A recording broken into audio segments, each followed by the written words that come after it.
In life, when you're endeavoring to do something truly ambitious, there are two large roads you can go down. The first road involves just sort of pretending to do the thing, doing it halfway, and then making up for that by pretending and using all the buzzwords and the rhetoric and spending a lot of money on marketing and just trying overall to convince people you're actually doing the thing when you're just sort of pretending and doing it halfway. The other road, of course, is to just do the damn thing. The beauty of that latter path, that road less traveled, is that when you do that, you don't have to pretend. You don't have to worry about style over substance because you're actually doing this substantive thing. The problem with that road is that most people are going to choose to pretend. They're going to do it halfway and try to make up for it with style, with marketing, with sales, with a lot of talk and rhetoric. And that talk and rhetoric, just by the nature of the road they chose, is going to have to be aimed at the people who are actually doing the damn thing. So if you choose to do the thing, to actually do it, to go the road of substance, to actually put in the hard work, the 90% of people who chose to pretend to do it halfway, they're going to say bad things about you the whole time you're actually doing the thing. Because if they didn't, everybody would notice that they're not actually doing it. So you're going to have to suffer the whole time you're building your fortress of unassailable strength by actually doing the thing. The whole time you're putting each stone in place in that fortress of substance, everybody else who's out there pretending in the wooden huts, they're going to be saying bad things about you. And there's so many of them because 90% of people choose that path. There's so many of them. The average uninformed person is going to believe them. They're going to believe that those wooden huts are the real thing. And they're never going to look over there in the distance and see this fortress of stone, strength, and substance that you're building until one day you've put so many stones in place. Your fortress of substance is so huge and so visible, everyone starts noticing. You've built a position of unassailable strength. And that's when you go wolf mode. This weekend, these two gentlemen right here went down to Florida in wolf mode, and they did something unbelievable. It was time for Cardano Wolf Mode for the win. Ready? Let's go.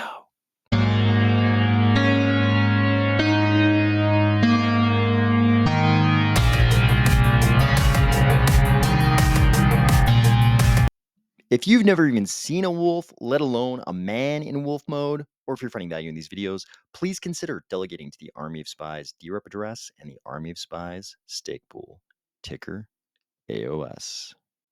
I'm not going to lie, this may have been one of the most important days in the history of Cardano for sure. Maybe one of the most important days in the history of crypto. You may not know what happened if you've been living under a rock for the last 24 hours. Otherwise, I think the vast majority of you already know what happened, and we're going to talk about it because I think this was a very, very important day. However, first, we should try to figure out how exactly this happened. So, in that direction, toward that goal, I have acquired some CCTV footage from Florida, and I haven't watched it yet. And it's not the full footage. I've just got some screen caps. I was only given the right to see the following screen caps. These are going to be freeze frames from the footage we're about to see, and I haven't watched it yet. I wanted to watch it so that you're seeing it at the same time as I'm seeing it. But I'm told this will explain exactly what happened in Florida. Oh, wow. Okay. Okay. Okay. Wow. All right. I think I know what happened here. I think JJ and Charles went down to Florida, and they obviously took Charles to some wooded area. Maybe it's on the grounds of Mar-a-Lago, maybe it's some nearby wooded area. And I know this sounds like the setup to a story where they like take him into some hidden secluded grove, and there's like a giant statue of the owl Moloch, and they try to get him to do some weird Bohemian Grove stuff. But it looks like that's not what happened. It looks like what happened was they decided to test Charles with some feats of strength, at least one feat of strength. And it looks like this feat of strength was wood chopping, Looks like they've got him doing some wood chopping as a feat of strength to prove his worth for whatever the project was going to be or whatever they're going to be discussing. It looks like it was preceded by this feat of strength.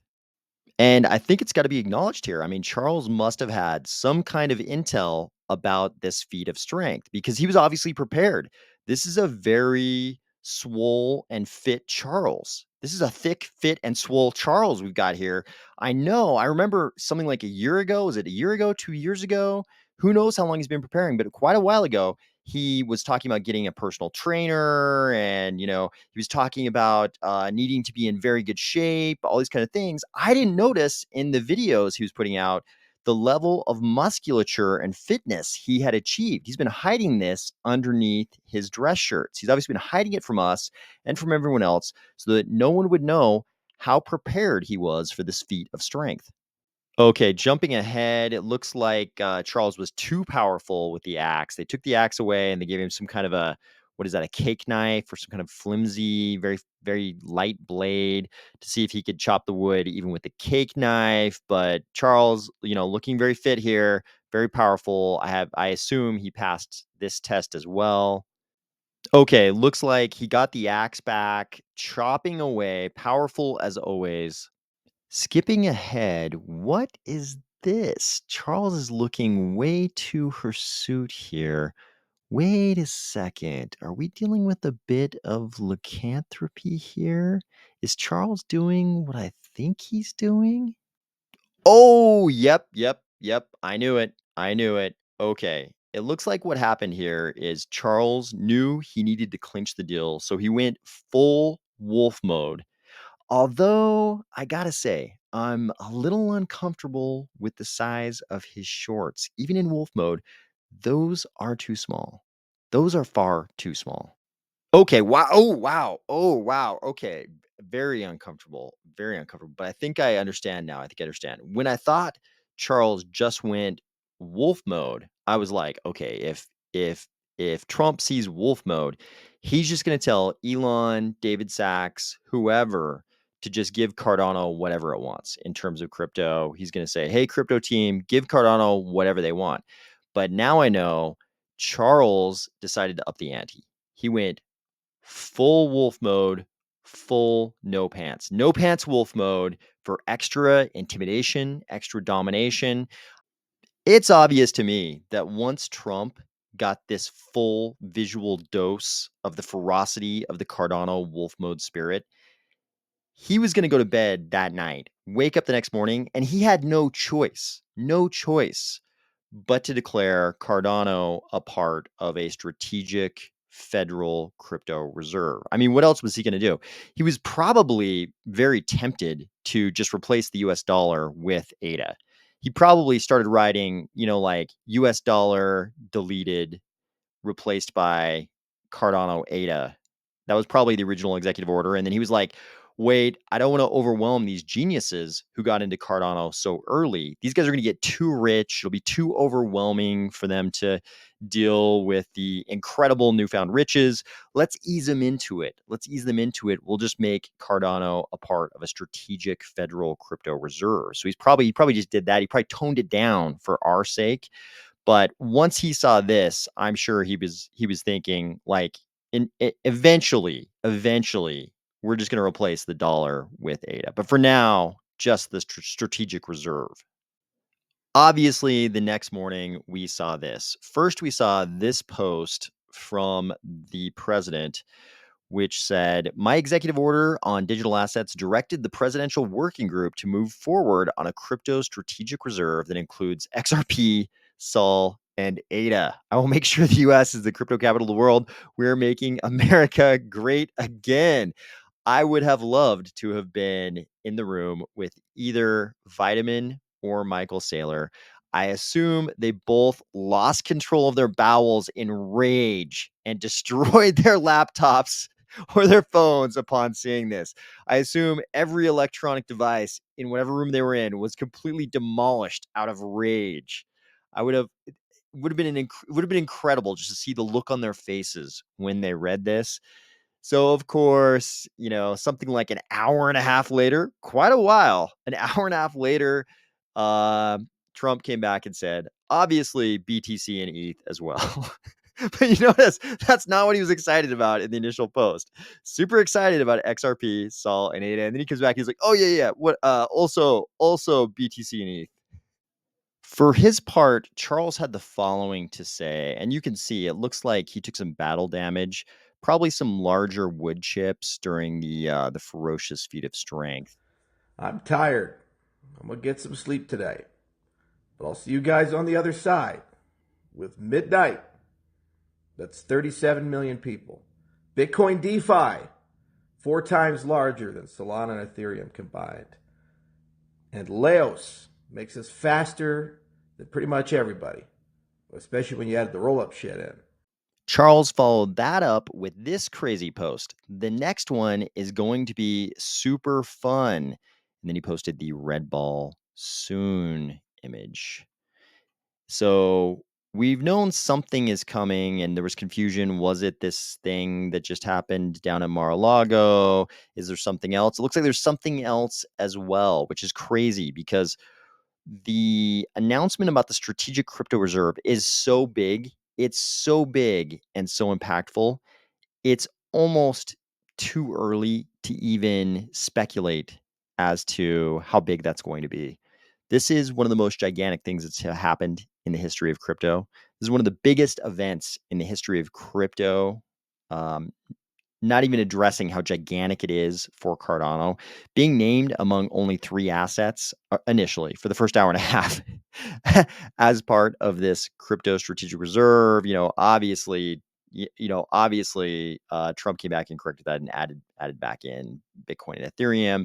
And we also have to take into account this is Donald Trump.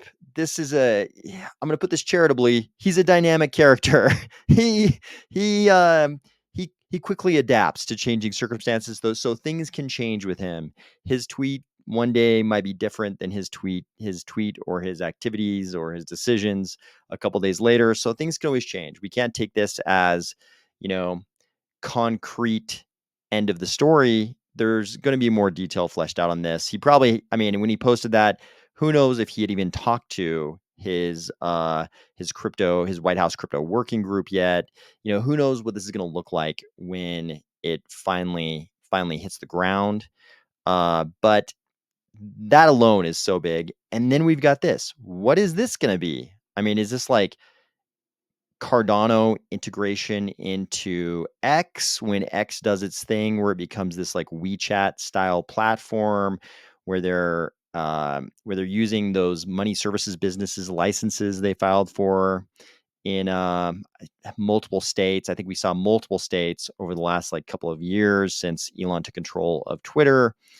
Now X, is this what this is? Cardano is going to be a part of that. It's kind of hard to imagine that Elon would launch crypto services on X and just use Doge. I'm talking about Doge, the original meme coin here, not Doge, the Department of Government Efficiency.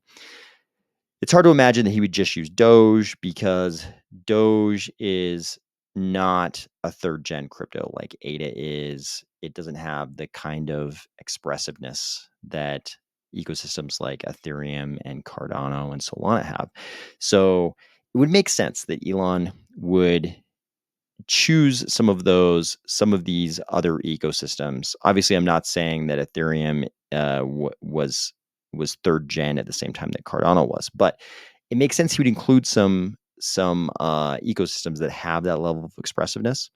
And Cardano has always seemed like the perfect choice for this. So maybe that's what this is a reference to. Maybe it's something completely different. Charles has gotten very good. He's gotten very good lately at keeping his cards close to the vest. So this could be almost anything, but it looks like it is going to be something pretty big. I think 2025, Charles, wouldn't throw around the next one is going to be super fun unless it was actually something very, very big and impactful. And especially crazy given the context of him posting this the day after doing something that turned out to be one of the most impactful things, maybe in the history of crypto. I don't think there's really much else to say at this point, except this was one of the biggest and best days ever for Cardano. This is so big. I think we're going to have to wait and see what this becomes. It's not almost. It is impossible to anticipate all the different directions we could go from here. We're gonna have to wait and see just how big this is. Just a quick note. So, the rest of this video is about the budget, and it was recorded the day before Trump announced the strategic crypto reserve. And that had a huge impact on prices. So, you're going to hear me mentioning the price, which was the price at the time I was recording of 64 cents.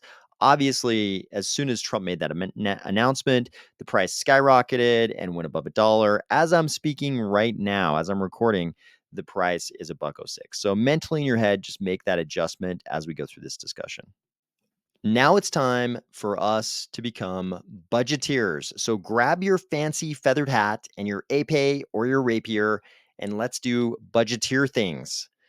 The weirdest thing about musketeers, though, when I say that word musketeer, you just think about them like sword fighting, but the name obviously comes from their use of muskets. We don't care about any of that, though, because we're budgeteers. So I think one of the most fundamental things we need to talk about, if we're going to be deciding how much money we're going to spend in a budget, we first need to talk about how much money we have. And this is going to be a little foreshadowing of my general approach to these budget matters. We need to think about how much money we have and how much we're going to have before we talk about how much we're going to spend. So if cexplorer.io is accurate here, it looks like we have 1.686145488 billion ADA. So at around 64 cents an ADA, last time I looked at crypto market cap, I think we're looking at about 1.08 billion USD, which sounds like a lot of money. Obviously, $1 billion sounds like a huge amount of money. But then the first Intersect budget came out. At least the first version I saw had this number in it: 262,757,544 ADA per year. This is a 12-month budget. So when you start looking at numbers like this for funding Cardano for just a year, you start seeing how that $1 billion worth of ADA in the treasury is going to get chipped away at every single year. And then you start thinking to yourself, okay, this is a government. We're talking about governance here. What do I know about budgets and governments? What I know about budgets and governments is that the budgets never go down. They never go down. Every single person involved in governance ever in the history of the world, I assume, always talked about how they wanted the budget to go down. They wanted to cut the budget. But does it ever actually happen? Not really. Budgets never go down. They only go up. So if this is year one, if we call this year one or year zero of Cardano governance, and this is the beginning point, if the beginning point is over $250 million ADA for 12 months, what is the budget going to look like in 3 years, in 5 years? What is this number? I mean, if the budgets of, modern Western governments, if the experience with those governments and their budgets is anything to go by, this number is going to get huge. In 5 years, it might be double or triple this amount. That's just how budgets go. They never go down. They always go up. So you start thinking to yourself, maybe we should be careful about how we set this initial budget. Maybe we could even err on the low side. So that would be one argument.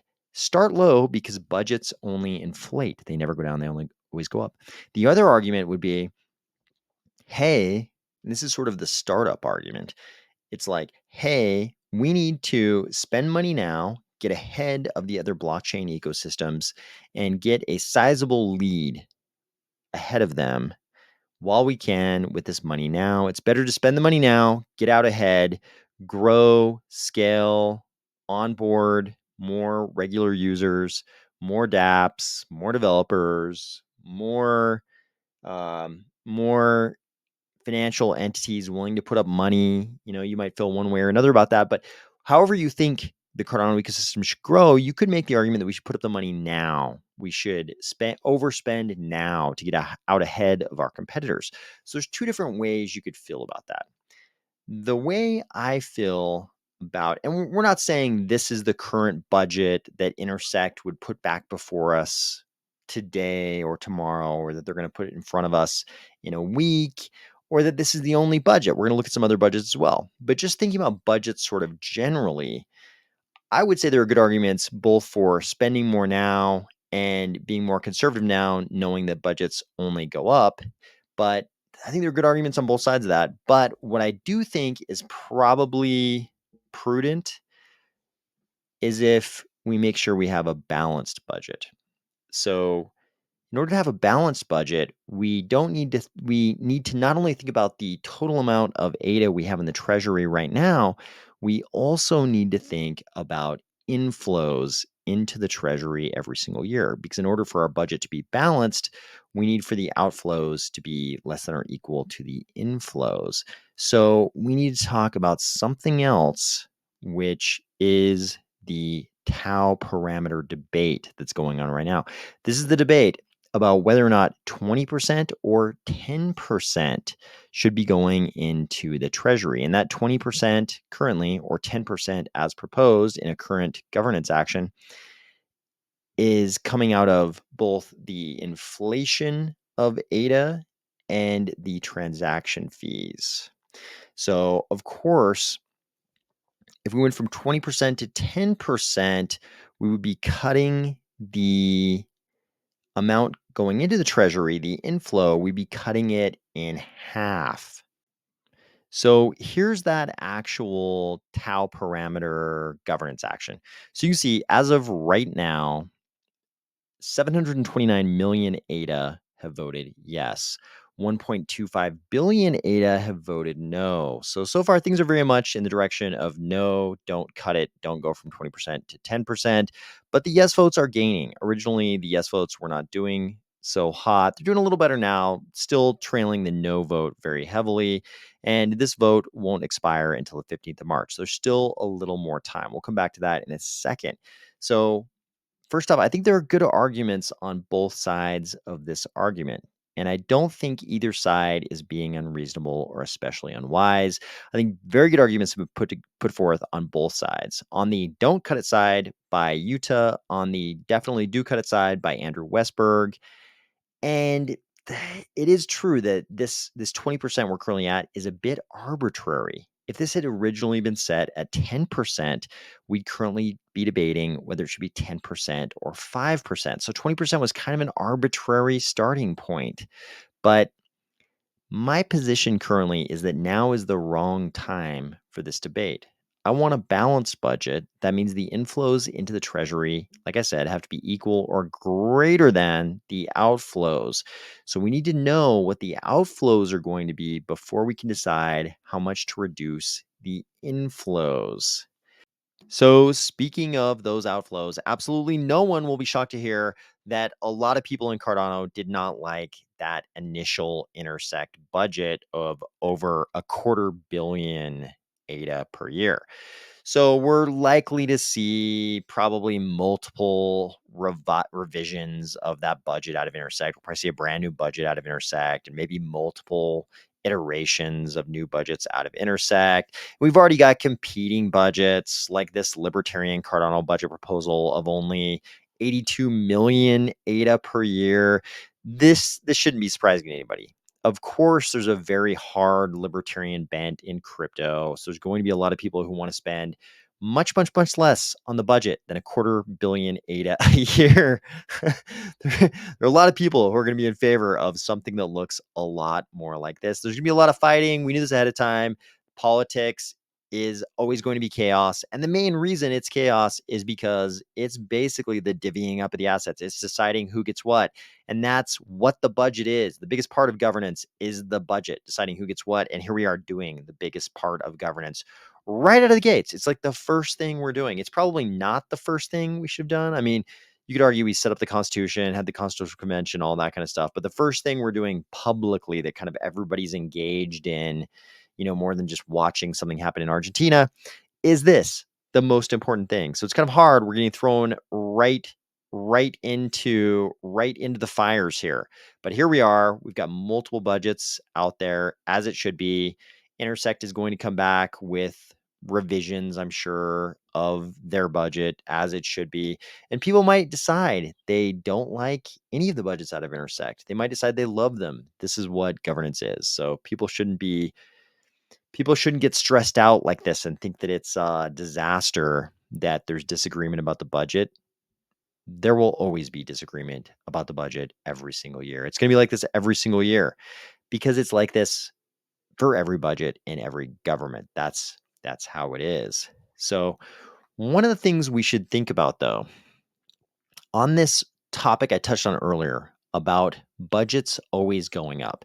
Whether we end up with a budget that looks more like this 82 million budget or that quarter billion ADA budget, one thing about budgets is that at the end of the year, the people, the electorate, the citizens of Cardano, we, the community of Cardano, a lot of people, maybe you could argue most people, are inevitably going to be underwhelmed by the end result at the end of the year of whatever they bought. No matter what this amount is, there are going to be a lot of people who are like, hey, we spent this amount of money, whatever the amount is. They're going to be like, that was a crazy amount of money. And look what we got. We got nothing. We got nothing. And they're going to be yelling at whoever was in charge of oversight, whoever made the decision on that budget, whatever projects got money from the budget. This is the way it's going to be. This is governance and politics. So at the end of the year, there are going to be disappointed people claiming we spent too much and got too little. And there's going to be this pressure to get more. Next year, let's get more. No matter what amount we pass this year, next year, people are going to say we need to get more. And the people who are consuming the dollars out of the budget are going to come back and say, hey, you get what you pay for. You guys didn't pay enough. And this there's going to be this synthesis of those two positions, and inevitably it ends in this pressure to feed more dollars into the machine to get better results next year. Even as libertarian as crypto is, even as much as people will complain we spent too much, people are always going to want more results than they got, and inevitably somehow it leads to this pressure to feed more dollars into the machine. So here's where we come back to this timing variable with this tau parameter vote. If we cut tau in half now, if we go from 20% to 10%, it's going to be very difficult to get everybody to ever agree to raise it back up, let alone just next year. No one's going to want to give up part of their staking rewards. And you might ask, why would we want to go back up? Because at the end of the year, like I said, at the end of the year, everybody always thinks we didn't do enough. We didn't get enough done. We didn't develop fast enough. We didn't progress far enough. We didn't launch this project or that project. There aren't enough developers, there aren't enough users, there's not enough investors, there's not enough VCs, whatever, whatever your metric is. And many different groups have different metrics. People are going to be dissatisfied. They're going to want more. And somehow, in governance, generally, writ large, globally, every culture, every group, budgets go up. So we know the budget's going to go up. I think we need to figure out what the budget's going to be. We need to get an idea of how happy we are at the end of the year, because once we cut this tau parameter, once the taxes go down, there's no way we're going to be able to go to people and say, hey, by the way, we need to go back to 20%. So you all need to get less in staking rewards. And even though it's a small amount, I mean, it would cut the inflows into the treasury in half. It would only increase the staking rewards for everybody by a small amount, a very small amount. Sure, you could argue, whatever the amount is, whether it's, I forget if it works out to be like 12% or something like that. Whatever the actual amount it works out to is, you could argue that's going to be very significant for some people, very important. They really need to have that extra 12, 14%, whatever it is. You could make all those arguments, and I'm sure that is true, but at the same time, it's a much smaller percentage increase in the staking rewards than the 50% cut it would be in the amount of inflow into the treasury. So what I do know is that in a year's time, people aren't going to be willing to decrease their staking rewards. That would be like the hardest thing for us to ever accomplish in governance. Hey, everybody, how about you get voluntarily less in staking rewards automatically just by virtue of the way our staking system works and by virtue of the decreasing inflation in the monetary supply of ADA? That percentage is going down already. Everybody who's been involved in Cardano since the beginning of staking, since the ITN, the Incentivized Test Network, already knows that the staking rewards have gone down massively, like they're supposed to. The inflation in Cardano was always planned to and always has gone down since then. So staking rewards are already going down. Everybody taking an additional optional recreational hit on their staking rewards, that would be almost impossible to accomplish. So I think what happens is there's a serious danger. We end up in this doom cycle where the budget is getting bigger and bigger. And we've already cut the inflows into the treasury by half. And the treasury is shrinking every year. So you could argue, but wait, but wait. And this is the argument they've been making in Bitcoin in terms of the staking rewards getting smaller and smaller every year. Uh, so I'm very familiar with this argument, but you could argue, but wait, the price of ADA is going to go up. What if it goes up after this year? What if it's a super cycle? What if the price of ADA goes so high? What if it's a super cycle, the price never goes back down, and the price just stays high? Sure, it's possible. This is always possible. I've never claimed to know what's going to happen with the markets in crypto. Anything could happen. But people have also been predicting a super cycle after every 4-year crypto cycle since I got into crypto around that 2013, 2014 period. Spoiler alert, the super cycle has never actually happened. Call me crazy, but I'm going to argue that worrying about the price of ADA going up too much and messing up all of our budget projections is a little bit like a married middle aged office worker worrying that Jenna Ortega, Shakira, and Selma Hayek will somehow team up to come sexually harass him in the supermarket parking lot. It's like if you're in this situation or the price of ADA goes up too much, your problems, they are not real problems.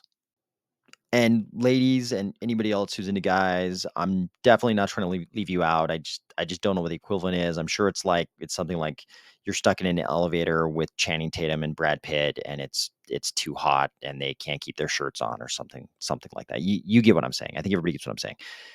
What I'm trying to get at though is if we want a balanced budget, then the inflows and the outflows from the treasury have to be correlated. And I think the outflows are the side we have to figure out first because budgets only go up. And if we put ourselves in this corner where we cut the inflows in half, then it's probably going to be very, very difficult to get them back. Whereas we can it's probably easier. The budget's going to change every year anyways, because the budget is only going to go up. So the budget's going to be changing anyways. So I think we have to get to that starting point on the budget and figure out, because it's only going to go up. We got to figure out where we're going to start before we automatically cut the inflows in half. I think there's good arguments on both sides of this, but that's my initial thinking. You might think I'm not being optimistic enough, but I I kind of think it's gonna be very hard to control the budget, and I also think people are not going to be excited to go back to a 20% tau parameter when they've already been at 10% if we were to move to 10% right now. That whole scenario to me has the tragedy of the commons written all over it. I think we could end up in this place where the budget is just getting bigger and bigger and bigger, and we're depleting the treasury, and we can't increase the tau parameter that we've already cut in half. That's my thinking right now. Again, there's 15 days left on this tau parameter vote. So definitely let me know. Let me know your thoughts. If you have a really good argument one way or the other, and I've heard some really good arguments on both sides of these. I don't think it's a cut and dry answer. I don't think either side is absolutely wrong or absolutely right. I think there's good arguments on both sides, But my perspective on human behavior is that humans in a group will always spend too much and take in too little.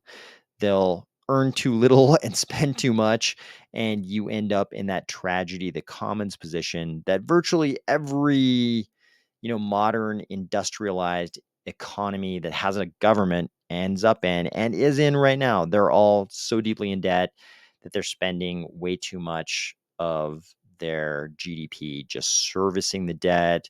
I would love it if Cardano could stay in that place where we actually have a balanced budget. We'd be like the first government ever to be able to maintain that. So, my position on this governance action is that I would love to cut tau in half. I would love to lower the tau parameter, have smaller government just generally across the board. However, I'm not overly optimistic about any government's ability to keep the budget in check. So I think we need to decide on the budget piece. We need to decide on the outflow piece first. We need to get that settled and we need to kind of live with it for a little while to see if everybody's going to go crazy and decide they need to go even way higher. I think we need to get that piece sort of in check first, or at least understand how much that's going to grow beyond our control. Just get some idea of what that's going to look like before we cut the inflows in half. Again, I would love to cut the inflows in half. I would love to cut this tau parameter, but I'm afraid of what's going to happen with this budget. And I don't want to end up in that tragedy to common situation where we just end up in this horrible death spiral where we're always running at a deficit and the treasury is getting smaller and we're spending more every single year than we're actually taking in. I don't want to be in that position. I would love it if our treasury just kind of gets bigger forever, like Cardano just gets richer and richer forever. But like I said, human nature, budgets tend to always grow out of control. So I don't think now is the time to decide the tau parameter. I think we need to decide the budget piece first and then come back and look at this tau parameter. So, if you've been paying attention, you've probably realized there is one very important number we haven't talked about at all, and that's the actual ADA and USD value of the inflows. We haven't talked about how much is actually flowing into the treasury. We've talked about the tau parameter and the percentages that make up that lead to that amount, but we haven't actually talked about the amount. And there's a great article again on cexplorer.io called We Must Spend Responsibly from the Cardano Treasury. And it's going to give us a very nice estimate. And you might be able to come up with some other source that has a better estimate, closer estimate, but this is going to give you an idea of how much money that figure actually is. So this was updated around this time last year, but it's based on, and it goes into great detail about how the inflows into the treasury actually occur, where they come from. You can see here, we've got reserves, we've got transaction fees, we've got monetary expansion. And if you scroll down in this article, and this would be a great article to read if you want to understand exactly how these inflows in the treasury work and what the monetary expansion of Cardano looks like. That's also relevant, obviously, to your staking rewards. They have many, many figures and projections on this going all the way up to 2031. So, very good article. But if you come down here below this table, you see a projection of treasury inflows from monetary expansion in 2025. In that year, revenues to the treasury from monetary expansion are projected to be approximately 300 million ADA. So if you take that 300 million ADA and think about it in terms of that same 64 cents per ADA figure that showed up last time I looked at coin market cap. I know I called it crypto market cap earlier. Crypto market cap, CMC. If you look at CMC and you've got a 64-cent ADA figure, then that 300 million ADA inflow from monetary expansion becomes 192 million USD. And it is kind of comforting to think about the fact that even the initial intersect budget, which was that 262,757,544 ADA, equated to a number less than the actual inflows from monetary expansion. That original intersect budget number is equivalent at 64 cents per ADA to 168 million. The libertarian budget of 81,816,619 ADA was equivalent to about 52 million. So of these two big budget proposals we've seen have both been actually under the amount of inflow just due to the monetary expansion. Why are we just talking about the inflows from monetary expansion and not transaction fees also? Because we don't know what the transaction fees are going to be. And this has been one of the things that's been going on in crypto since the very start. Everybody's always looked at the monetary expansion of Bitcoin, knowing that eventually those block rewards are just going to get smaller and smaller and smaller. And the big hope, the aspiration has always been that adoption of Bitcoin would take off and transaction fees would one day replace the block reward fees. So there's always this aspiration about gigantic transaction fees in crypto. And ADA feels a certain way about that. In ADA, some other blockchains, they're very proud of their extremely high transaction fees. They boast about how much they've collected in transaction fees. And in a lot of ways, Cardano sort of goes the other direction. We're very interested in end user adoption and lots of transactions, but we're not trying to charge an arm and a leg to use the Cardano blockchain. Like, we want it to be accessible to the people of the world, and we want it to be inexpensive. Our goal is efficiency, to provide the same service inexpensively. So we're not trying to jack up transaction fees as much as we can. User volume, yes. Transaction volume, yes. But we're not exactly one of those blockchains that boasts about collecting these colossal amounts of transaction fees. We're going for efficiency, not charging the most. So thinking about the inflows in terms of monetary expansion sort of fits right into that ethos of Cardano. Unfortunately, none of that is the most controversial thing we're going to talk about today.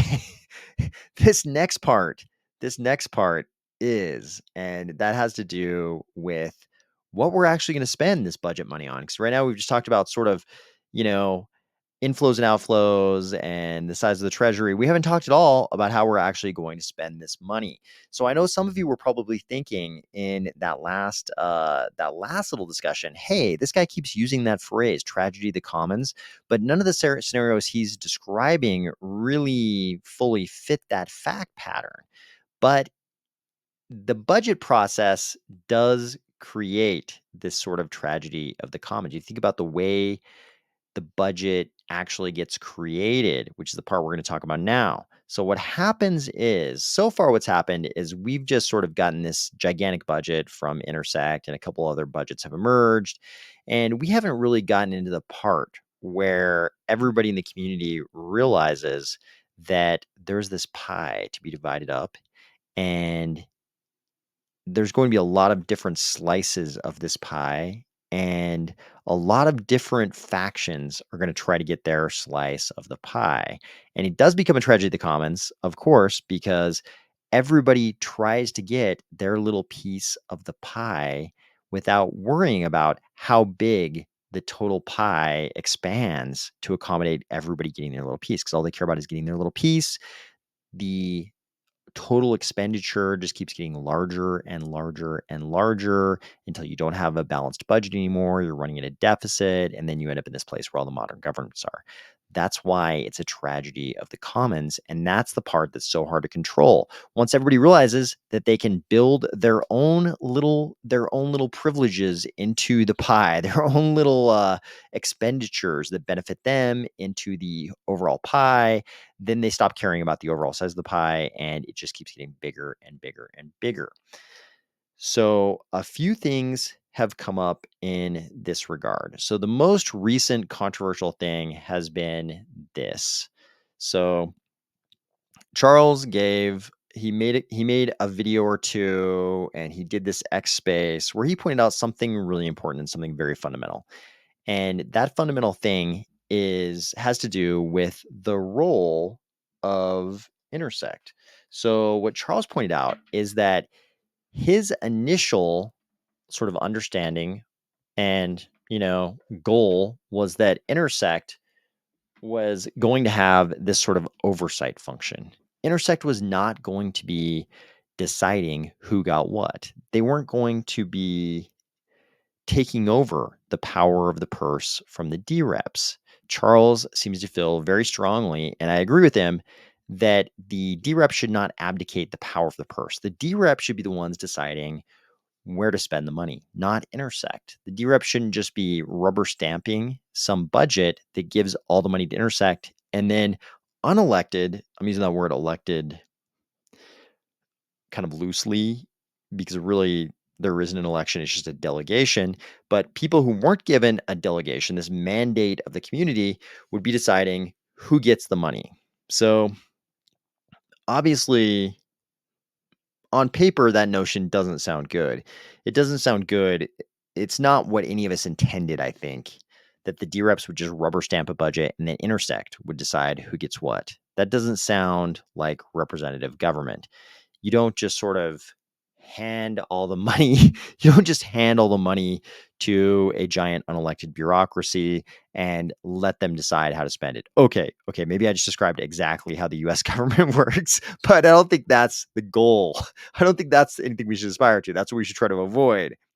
And Charles has come out very, very strongly against this. Obviously, Charles owns IOG, and IOG is going to be one of the parties who tries to get these funds. Rightfully so. Rightfully so. I think IOG, because they have built Cardano, IOG should be getting funds out of the budget because there are certain things we want IOG to build a little bit more. We'll talk a little bit more on that later. But first, let's get into this point that Charles is making about intersect and control of the budget. So, like I mentioned, according to Charles, intersect was supposed to be doing this oversight role, not getting all the money and then deciding who to dole it out to. So, I agree with Charles. We don't want to abdicate the power of the purse to Intersect or anybody else. It's nothing against Intersect. I think I know there are people at Intersect who I think are really good members of the community, and I would trust them with a lot of things. But I don't think we want to abdicate the power of the purse. The DReps don't want to abdicate, shouldn't want to abdicate the power of the purse to Intersect or anybody else. It was supposed to be sort of this oversight role for Intersect. It wasn't supposed to be this power of the purse, deciding kind of role. So we need a budget that doesn't abdicate the power of the purse to anybody else. Putting together the perfect budget, though, is pretty ambitious. As you've seen, we already have this $250 million budget that was sort of the first big budget we saw. Then we have this libertarian budget, which is much, much smaller, like 82 million, whatever it was. Deciding between these different competing budgets, having the DReps, what Charles recommended sort of in at least one of the videos he put out on this was that the DReps all get together, and he even offered that maybe the DRep should fly to the top DRep should fly to Kenya and do it in Kenya. I think that's a little bit ambitious. I mean, it sounds great. If we could pull it off and the top DReps could somehow put together the perfect budget that would make everybody happy, and unveil that to the world from Kenya. I mean, that sounds great. I would love it. But I think it's a little bit ambitious. I kind of wonder, and people may not like this, but I kind of wonder if it's going to be very difficult for us to come up with a budget that makes everybody happy, that enough DReps would be happy with to pass. Maybe we will. Maybe somebody will come up with a perfect budget and all the DReps will get behind it and say, hey, we got to pass a budget. Let's get this done. And at the last minute, they sort of force themselves to grin and bear the parts of the budget that they don't like and pass the budget. That could happen. But this whole thing also has paralysis by analysis written all over it. Just by the amount of discussion we've had in this video, just by the amount of things we've thought about, everybody listening to this video, the number of people thinking about these different topics and the multiple different decisions we could make on these different topics, there's a lot of things for everybody to analyze and think about here. And there's definitely a very significant potential for analysis by paralysis here, and us never really passing one of these perfect big, complete budgets that sort of takes care of anything. And a big part of me kind of wonders if maybe we shouldn't create what I would call a minimum viable budget. And I'm not saying that me or any particular person should be the one who writes the minimum viable budget, the MVB. I'm not saying that one person should do this. I'm just saying that there are probably some minimum things that we all want to fund right now. So for me, I would say that maybe these minimum things, the first two things that jump to mind would maybe be Ouroboros Laos and Ouroboros Paris. That's input endorsers, which would be massive scaling in Ouroboros Laos and shorter settlement times in Ouroboros Paris. I think these are things that a lot of people, a lot of DReps would agree on. We want those two things to be done, and they're not going to be done this year. None of the things we put in the budget are going to be done this year. This is obviously, if you believe there's a 4-year cycle in crypto, and to me, that certainly seems to be the case. None of this is financial advice or advice in any way to anyone. But for myself, I look at crypto as certainly having these sort of 4-year cycles. And to me, this is the final year of that 4-year cycle. And so I've already done a big video explaining how I'm not going to round trip it again. I'm not going to ride my ADA all the way to the top of the price charts and then ride it all the way back down to the bottom, because I did that 4 years ago and nothing good comes of it. There's no extra credit given to you for round tripping the parabolic cycle. I think everybody should not round trip it. They should take profit at the top of that cycle if they can. Nobody can really hit the top. I did a whole video about this explaining it. Go back and watch that video if you're curious about the more detailed version of this. But I think everybody should, everybody is here, to some extent at least, to make a little money, because part of this is trying to make the world a better place. But we're also holding this asset that so far has certainly been on has certainly exhibited this behavior where it goes on this parabolic cycle thing. So I don't think anybody should be round tripping it.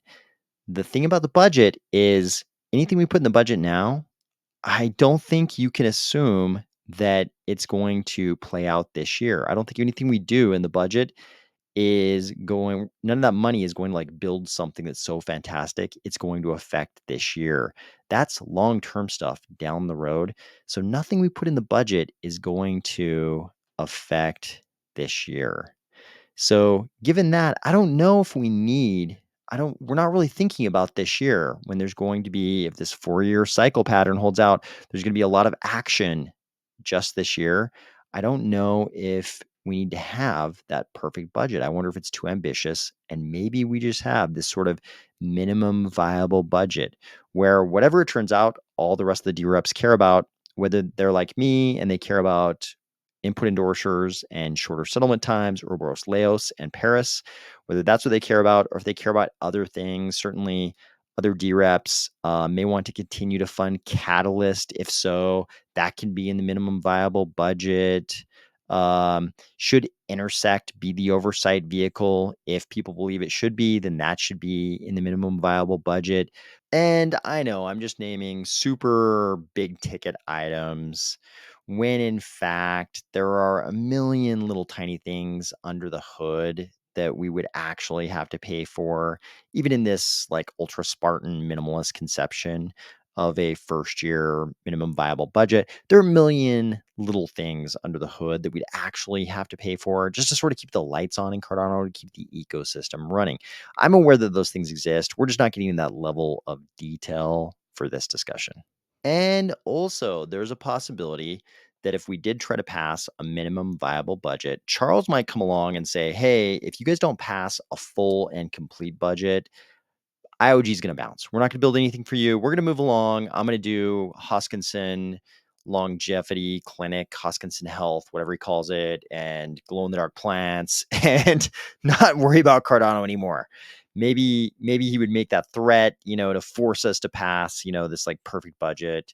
But I think as people fight more and more, either it's going to become clear that we're going to coalesce into a single budget and compromises are going to be made and enough DReps will vote for it to pass it. Either it's going to start trending in that direction, or people will be fighting and there will be these competing budgets and we won't coalesce around a single budget, and it'll be that whole paralysis by analysis thing.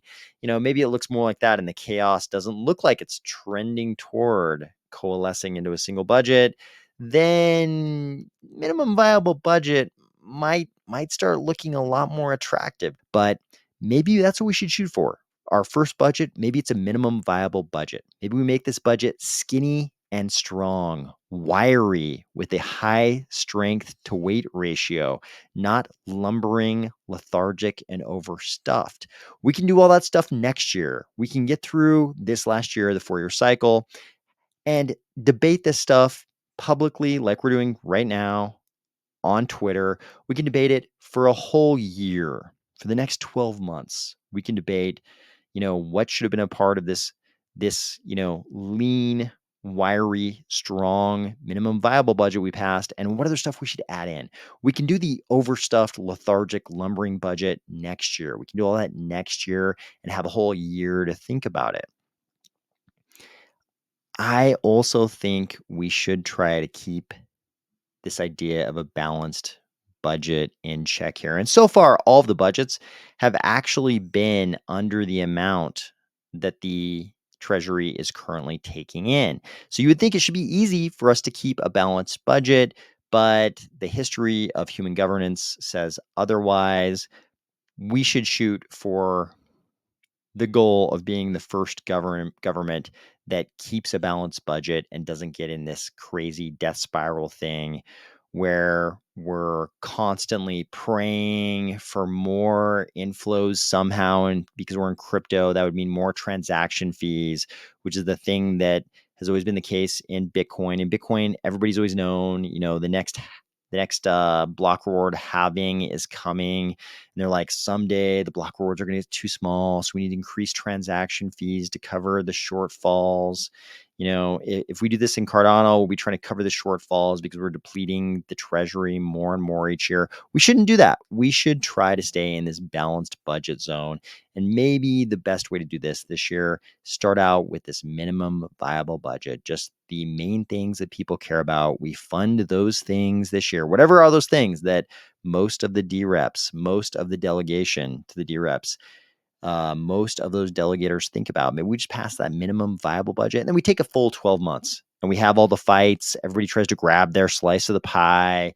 The people like me and probably a lot of other DReps, honestly, the people who care about keeping the overall pie smaller and keeping the budget balanced, we can fight with everybody trying to grab their slice of the pie. We can have all those fights for the next year, but maybe this year to make things to be realistic, maybe it turns out it's too ambitious for us to pass that perfect budget. Maybe we shoot for the minimum viable budget.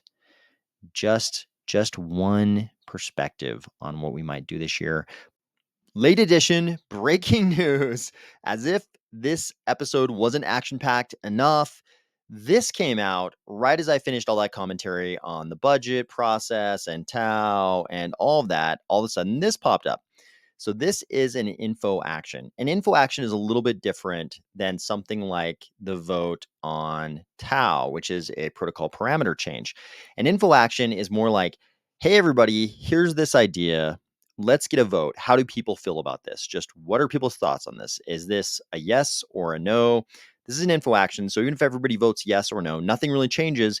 It just gives everybody a little temp check, a little temperature check on this whole idea. So this one is called Defining the Cardano Vision and Roadmap for 2025 and Beyond.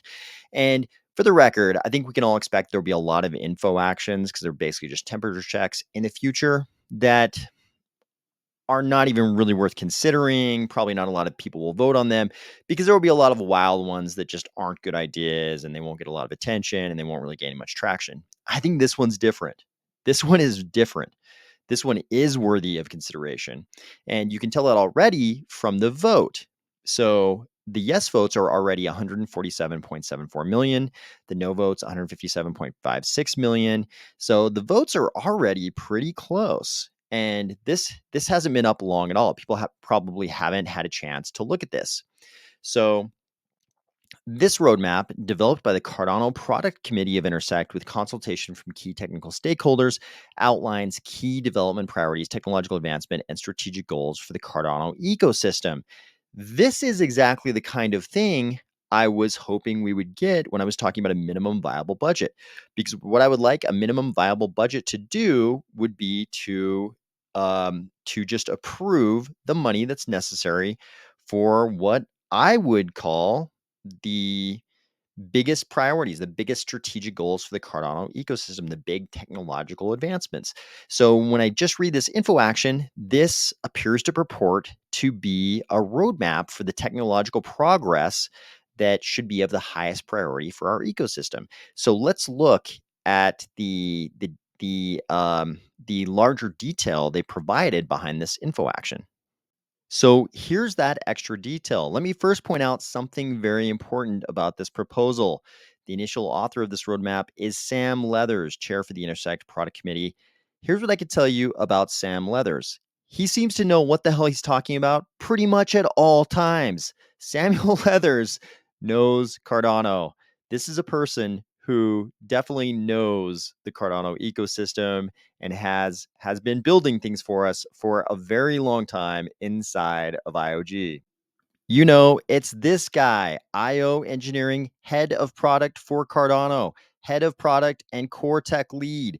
This has been one of those guys who's been involved in building all this stuff that we now call Cardano. And guess what? This roadmap is shockingly no exception. Check this out. We've been talking about certain things in Cardano as part of what could be a minimum viable budget.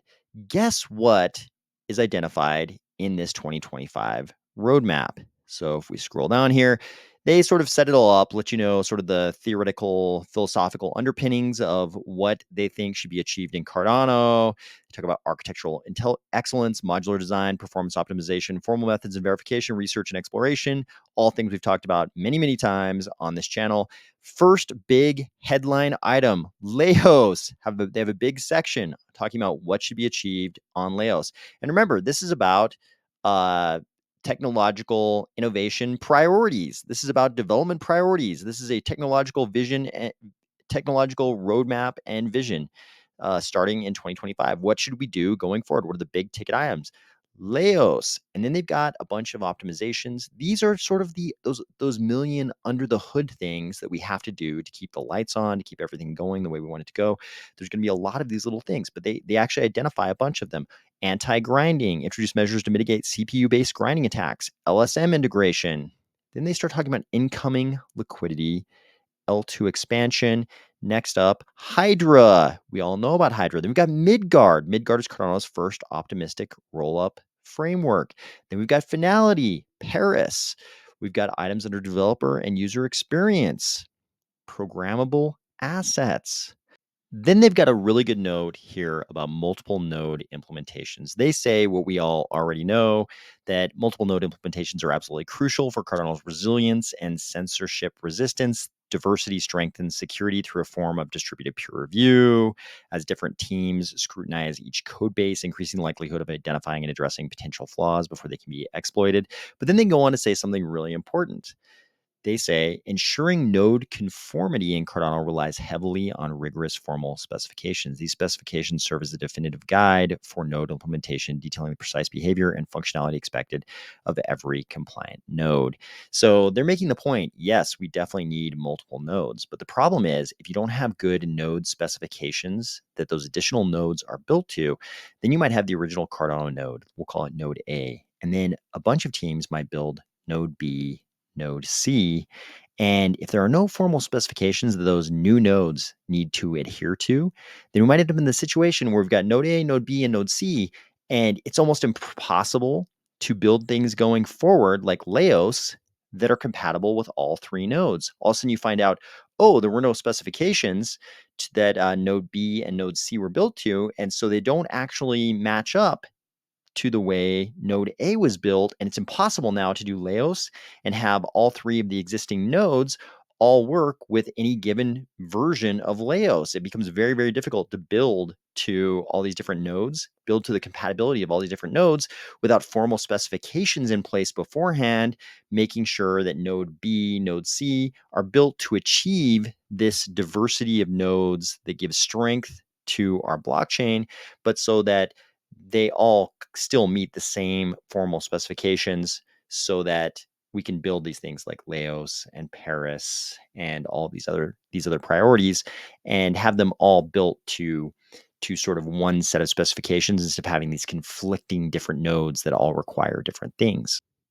Then you've got SPO incentive improvements. The community has identified incentives can be improved for stake pool operators. This is a few suggestions of what can be assessed. Introduce min margin parameter that can be voted on via governance to modify pledge benefit curve for a naught. So I think this is a pretty good list of things for us to address going forward technologically.